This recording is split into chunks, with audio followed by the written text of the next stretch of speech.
राम राम किसान भाइयों, क्या हालचाल। खेती मेरा शौक में आपका स्वागत है। आज की ये वीडियो उन किसानों के लिए है जिन्हें मूंग की खेती को लेकर एकदम गंभीर और हर हाल में 8 से 10 क्विंटल प्रति एकड़ का लक्ष्य पाना चाहते हैं। 20 से 30 दिन की उम्र में मूंग की फसल सबसे नाजुक मोड़ पर होती है। यही वो समय है जब देखभाल की एक भी चूक सीधा असर उपज पर डालती है। तो चलिए जानते हैं कैसे करें इस फसल की चौकस निगरानी, सटीक दवा और पोषण प्रबंधन। सबसे पहले बात करते हैं खेत निरीक्षण की। मूंग की फसल में हर 2 दिन में खेत घूमना जरूरी है, खासतौर पर सुबह या शाम के समय।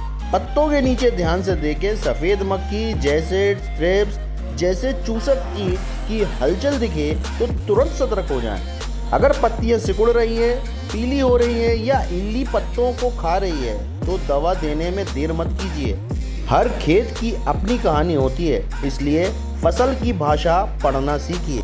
भाइयों, चूसक कीटों का नियंत्रण शुरुआत में ही बहुत ज़रूरी है। अगर हल्का अटैक है तो 100 लीटर पानी में इमिडाक्लोप्राइड या थायोमिथोक्सैम मिलाकर छिड़कने से कीटों का कंट्रोल होता है।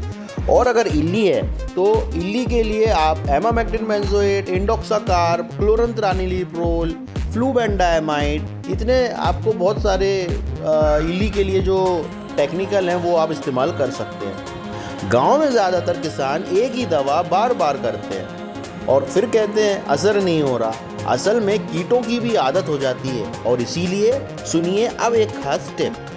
अगर आपने पहले इमिडाक्लोप्राइड या थायोमिथोक्सैम स्प्रे किया है तो अगली बार एसिटिमाप्राइड 20% एसपी 50 ग्राम प्रति एकड़ के हिसाब से आप उपयोग करें। इल्ली के लिए अगर आपने पहले क्लोरंत्रानिलीप्रोल या फ्लूबेंडाइमाइड या फिप्रोनिल या आपने इंडोक्साकार्ब का उपयोग किया है तो अब समय है एमामेक्टिन बेंजोएट का इस्तेमाल करने का। और अगर एमामेक्टिन पहले दे चुके हैं तो इनमें से कोई दूसरी दवा चुनें। एक ही दवा बार बार मत दोहराना। यही स्मार्ट फार्मिंग का मूल मंत्र है। अब बात करते हैं हमारी मूंग की फसल के ऊपर रोग वगैरह की। Leaf crinkle, yellow mosaic, powdery mildew और अगर पत्तियों पर छोटे छोटे भूरे या काले धब्बे हैं तो कॉपर ऑक्सीक्लोराइड या मेनको या कार्बोनेटम मेनकोजेब का आप इस्तेमाल कर सकते हैं। अगर आपने जैविक खेती अपनाई है तो ट्राइकोडर्मा आधारित जैविक घोल हर 10 दिन में एक बार ज़रूर करें। ये रोगों को बढ़ने से रोकता है और मिट्टी में भी सुधार करता है। अब बात है असली ताकत पर, पोषण और बायोस्टिम्युलेंट्स। इस समय पौधे को चाहिए एनर्जी ताकि फूल ज़्यादा और दाने मजबूत बने।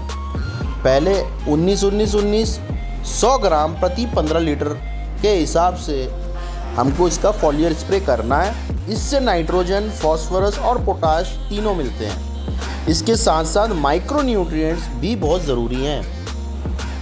जिंक, बोरॉन, आयरन, मैग्नीशियम जैसे तत्व फूल की गुणवत्ता बढ़ाते हैं और आप चाहें तो बाज़ार से तैयार माइक्रो न्यूट्रिएंट मिक्स उसे लेकर स्प्रे कर सकते हैं। अब बात करते हैं बायोस्टिमुलेंट्स की।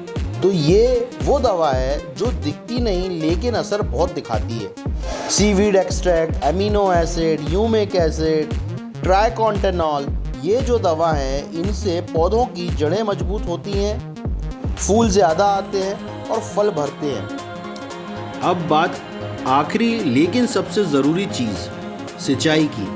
20 से 30 दिन के बीच पौधे में ग्रोथ तेज़ी से होती है। ऐसे में हर 10 से 12 दिन में एक बार हल्की सिंचाई ज़रूरी है।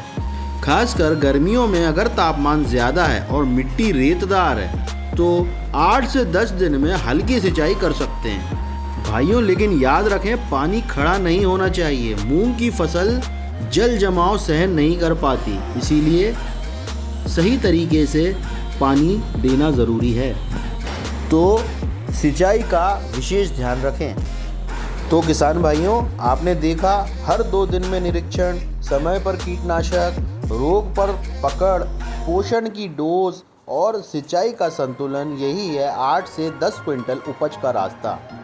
अगर वीडियो अच्छा लगा हो तो लाइक ज़रूर करिए और ऐसे ही देसी खेती की असली जानकारी पाने के लिए खेती मेरा शौक चैनल को सब्सक्राइब करना मत भूलिए। मिलते हैं अगले वीडियो में, तब तक खेत में मेहनत करें और दिल में भरोसा बनाए रखें। जय जवान जय किसान।